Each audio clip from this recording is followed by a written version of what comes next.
That evening of February 3rd, I was taking the train home, as I often did. I caught my 5:44 train, like I always rush to. We happened to be passing through Valhalla. I felt the train brake suddenly. I heard a scream, and then we hit the car. I literally was pointing my car out of the parking lot when it happened, and I saw the car come flying down the tracks. Smoke, flames, and an SUV smashed on the tracks. Tonight, crews were on the scene of the deadliest crash in the history of the Metro-North Railroad. And next thing you know, the train was on fire, and there were horrific injuries. The people in the back were kind of freaking out too, and jumping out windows and running out into the snow without their coats, without their equipment, you know, and it was one of those really cold days. Someone's life was literally on the line if you didn't work fast enough or keep them warm enough. There were people who, in that terrible time, were looking outside themselves and wanting to help others in whatever way they could. After getting permission from the police chief, lined everyone up and started marching groups of 50 at a time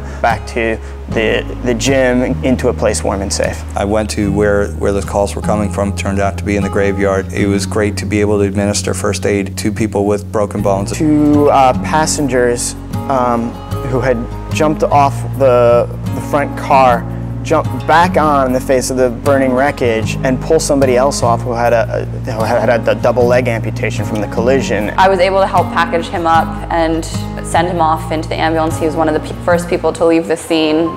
Maybe about a week after the event, when I got a phone call and I found out that they reattached his legs, and it brought me to tears.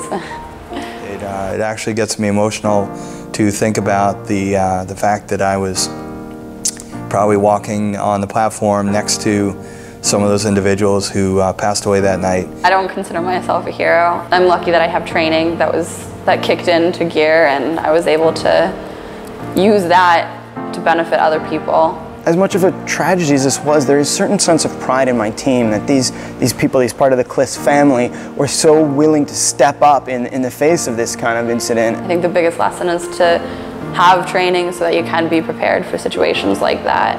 Even if it never happens, there's skills that you can pass on to other people, and it's really important. We all walk next to each other. We're all strangers, but we care about each other, and in one sense we're all really never alone, because in those moments people will come, people will help. And I think that's what's so great about the Red Cross, is that it gives people the training to help if you're ever called upon to do so.